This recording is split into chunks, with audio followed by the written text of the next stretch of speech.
السلام علیکم۔ آج ہم بات کریں گے انسان اور جانور کے لحاظ سے انسان اور جانور میں کیا فرق ہے اور آدمی اور انسان میں کیا فرق ہے۔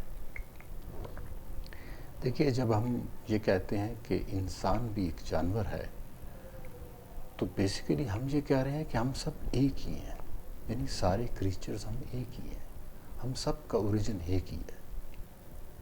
جیسے ڈارون کہتا ہے کہ ہیومنز اور اینیملز اپنی عقل اور سمجھ کے لحاظ سے ڈیفرنٹ ہیں، قسم کے لحاظ سے نہیں۔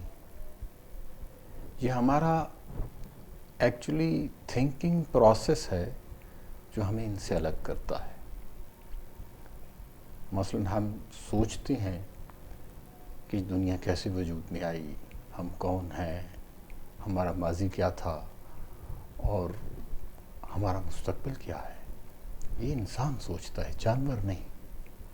اور اگر جانور سوچتا ہے تو وقتی بات سوچتا ہے، جو چیز اس کو سامنے نظر آ رہی ہے اس کے بارے میں سوچے گا۔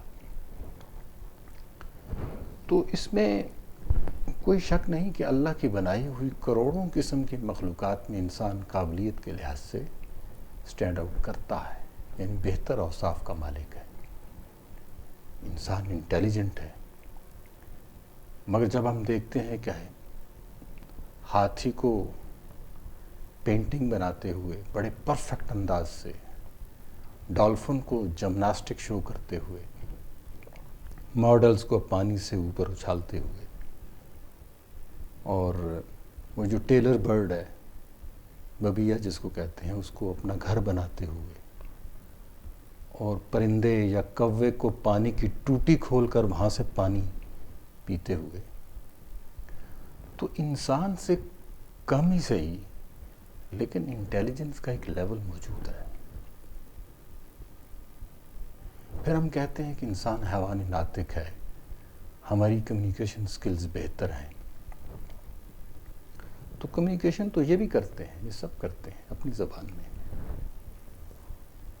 ہم کہتے ہیں ہم فیلنگز میں بہتر ہیں، وہ تو فیلنگز ان میں بھی ہیں۔ آپ نے کئی ویڈیو کلپس ایسی دیکھی ہوں گی جن میں جانور اپنے بچے کے مرنے پر غمزدہ نظر آتے ہیں، پھر یہ خوشی کا اظہار بھی کرتے ہیں جانور۔ میں جب باہر سے گھر آتا ہوں تو گیٹ میں انٹری لیتا ہوں تو میرے جو ڈاگیز ہیں میں نے رکھے ہوئے ہیں، وہ مجھے دیکھ کر دوڑ کر آ کر لپٹ جاتے ہیں، خوشی کا اظہار کرتے ہیں۔ لیکن وہ کیا یونیک چیز ہے جس سے انسان جانوروں سے الگ ہے؟ تو کہتے ہیں کہ human being is the only animal that thinks about the future. جانور اپنے فیوچر کے بارے میں نہیں سوچتا۔ اب چیکو بھی کوئی یہ نہیں سوچتے کہ فلاں دن ڈاگ شو ہو رہا ہے تو ہمیں اس کے بارے میں پارٹیسپیٹ کرنا ہے، اس کی تیاری کرنی ہے یا نہیں کرنی۔ تو یہ جو لانگ ٹرم پلاننگ ہے یہ صرف انسان ہی کر سکتا ہے۔ قرآن میں ہے کہ لَقَدْ خَلَقْنَا الْإِنسَانَ فِي أَحْسَنِ تَقْوِيمٍ، بے شک ہم نے انسان کو بہترین ساخت میں پیدا کیا۔ ہم کہتے ہیں نا کہ ہم اشرف المخلوقات، ویسے اشرف المخلوقات کے الفاظ کہیں نہیں ملتے، قرآن میں کہیں نہیں ملتے۔ قرآن میں ایک جگہ سورہ اسراء آیت 70 میں ہے کہ ہم نے انسان کو اپنی بہت سی مخلوقات پر فضیلت دی، یعنی سب مخلوقات پر فضیلت نہیں دی، شاید کچھ ہوں گی مخلوقات جو ہم سے بہتر ہوں، مثلا فرشتے وغیرہ،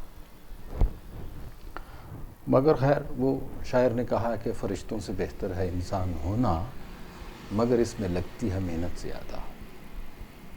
اب مسئلہ یہ ہے کہ انسان صرف اپنی شکل و صورت اور عقل و فہم کی وجہ سے انسان کہلواتا ہے، یا انسان بننے کے لیے کچھ اور اوصاف کی ضرورت ہوتی ہے؟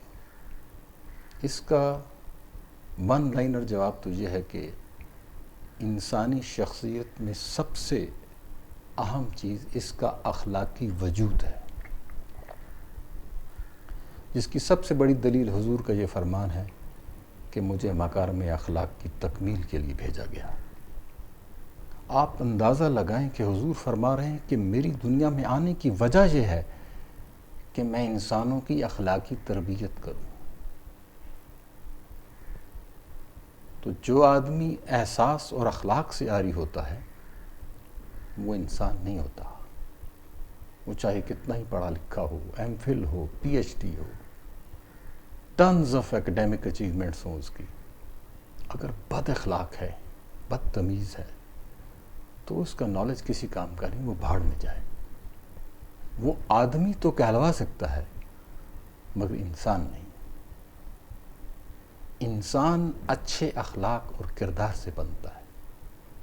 اسی طرح مسلمان بھی آدمی اپنے کردار سے بنتا ہے، ٹوپی داڑھی یا حلیہ بدلنے سے نہیں. اگر آپ نے اللہ سے رشتہ جوڑنا ہے تو انسانوں سے رشتہ جوڑیے، بلکہ صرف انسانوں سے نہیں، اپنے ارد گرد کے ماحول سے، نیچر سے، کائنات کے اندر جو کچھ بھی ہے سب کا خیال رکھنا ہے.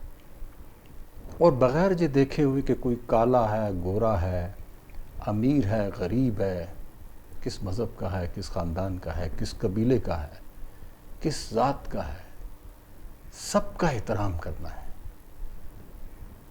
یہی انسانیت ہے اور یہی انسان ہونا ہے. تو اپنا بہت خیال کیجیے گا.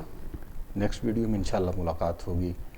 اگر آپ نے چینل سبسکرائب نہیں کیا تو پلیز سبسکرائب کر لیں تاکہ آپ کو نیکسٹ ویڈیو مل سکے. آپ کا بہت بہت شکریہ. Thank you very much.